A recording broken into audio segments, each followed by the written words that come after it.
what you will notice is definitely for the S&P 500, there is a overbought. So it just run into the channel overbought again. And that's after an extensive run up for the S&P 500. Despite that, volume is just on the low side or just a normal. So at the moment, I don't really see any threatening price action apart from last Friday action. Obviously, there is a presence of the supply, especially if you look at the volume. So there is an increasing of the volume, although a little bit, and also a tiny bit of the rejection tail. So suggested that there is a presence of the supply for the S&P 500. So there could be some profit taking going on. And similarly, there is same development for the Nasdaq as well. So you can see that it's in a very nice up channel. There's an overbought condition. So it just bumped into the channel overbought with very normal volume, very similar to S&P 500. And especially the last move, you can see that the last move is like exactly the same because a lot of the S&P 500, well, actually there are quite a lot of the stocks that's also same as the S&P 500 because majority of the tech stocks also included in the S&P 500 as well. That's why you see a very similar movement between S&P and also the Nasdaq. So again, on the last Friday, there is a presence of the supply with relatively high volume, or I would say maybe some increasing of the volume. So definitely a bit of the profit taking activity, but so far I don't really rule out there is a chance for it to push it up a bit further. Because if you remember, like last Sunday, I talked about there is further upside, maybe about 4740. So there could still be a bit of the fuel in the tank if you really want to push it up.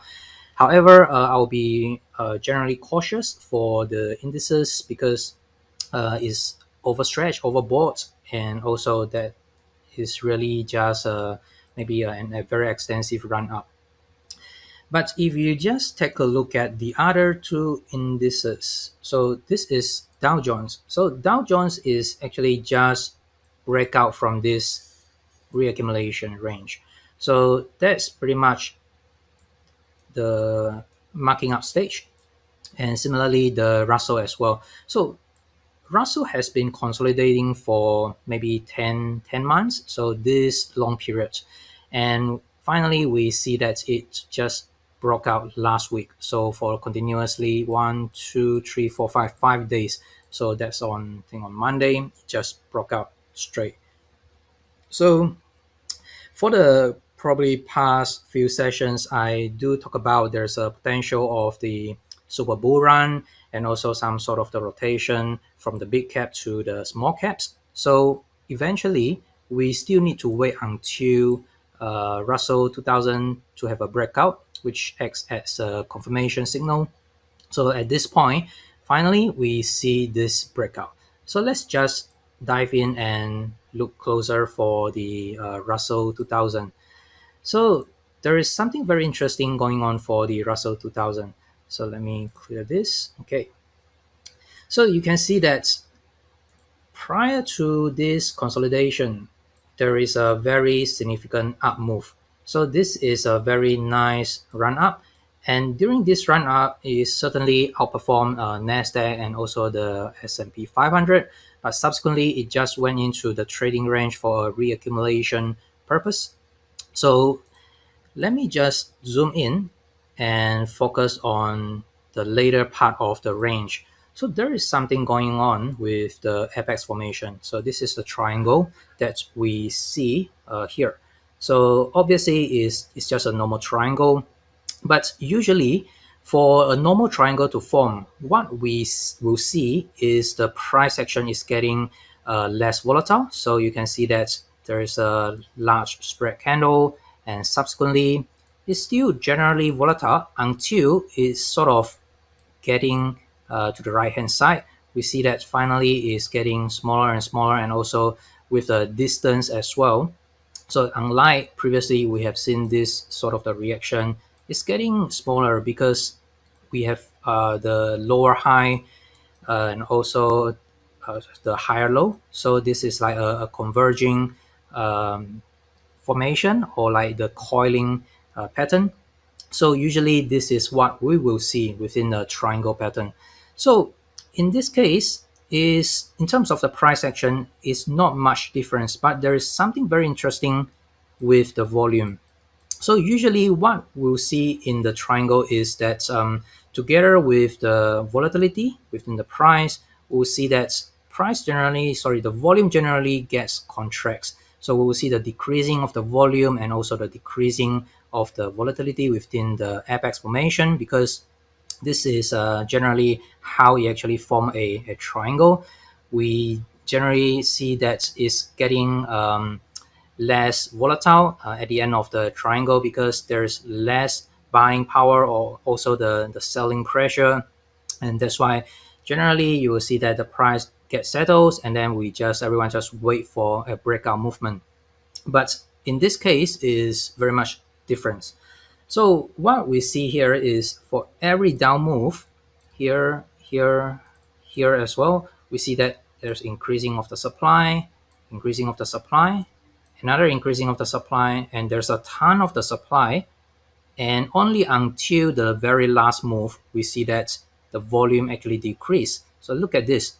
So every time there's a down wave, there's an increasing of the supply, and it seems like the supply is getting higher and higher. So not really like a typical supply absorption or a typical triangle with the contraction of the volatility. So why is this the case? So first of all, whenever we see that there's increasing of the supply, we need to also consider the results. So what is the results here? So there is a down reaction, down wave, down reaction, down wave, increasing of the supply. So every time we see that there's increasing of the supply, together with the down wave, it forms a higher low throughout. So it simply suggested that there is a presence of the demand. There is some form of the supply absorption going on. So whenever there is a dip, or whenever there is a reaction or pullback or a down wave, there is someone come in to buy and hold up the price. So that's why we see that every time there's a reaction with the increasing of the supply, it did not really go down and break below and form a lower low. Instead, it just formed a higher low throughout. So this is some form of the supply absorption process within the triangle, which is a bit unusual, or it's not that common, I would say. So from this point of view, we definitely can tell that there is some strong hands getting at the buy price at the lower part of the range here. So you can consider this big range, and at the bottom here, is something like undervalue. So every time you hit the undervalue, then it just come into buy. So again, undervalue, you see that there's volume increasing, expanding, and another one. So it dips down, then it gets buy up, bought up again. And finally, when the price eventually just move the low higher and higher, so we did not really see the price just drift down to the lower part of the range.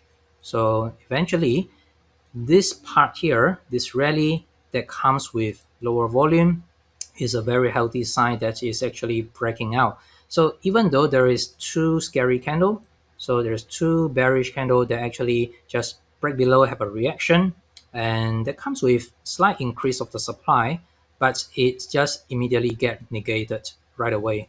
So there's a reversal bar here, and also it's just from like a very typical operation, like breakout, pullback as a test, and then followed by a reversal up, and then here comes the sign of strength rally. So at this point, we witness that there is a definitely a sign of strength rally out from this apex formation, and usually what we can expect, like from the textbook style, when a breakout happen, we expect a backup action. So like a textbook style, maybe come back and test the previous axis line or axis zone where the previous resistance now turned the support area. But in this case, because there are previously a lot of the supply absorption going on here, so you can see it in the volume a lot of the supply absorption, and that's why it takes quite a low volume to just move the price up and with very high momentum. So in case there is a backup action, I wouldn't really consider that it will just come all the way back and test the resistance and support like the textbook, because of the majority of the supply or the heavy supply has been absorbed. So if it just form a shallow type of the pullback, then continue to go up, then I think it could be quite a normal situation as well. Mainly because previously there's a lot of the supply absorption going on. And also, if you just consider that with the overbought of the Nasdaq, S&P, and could the fund or could the smart money actually just rotate out from this big cap, Nasdaq and S&P, maybe into the Russell 2000 and also the Nasdaq as well. By the way, if you look at the XLI, the industry ETF, the sector is actually very bullish. It breaks all-time high, and there are quite a lot of the nice accumulation from the industrial sector as well.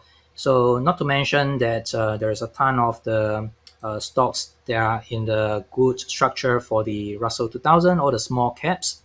So I just suspect that there could be a rotation going on to move the some money out from the big cap into the small cap, like the Russell 2000 and also the Dow Jones as well. But Dow Jones, not just the 30 big stocks, but also in general the XLI, so the industrial sector. So it's looking good as well. So apart from the big 30 here.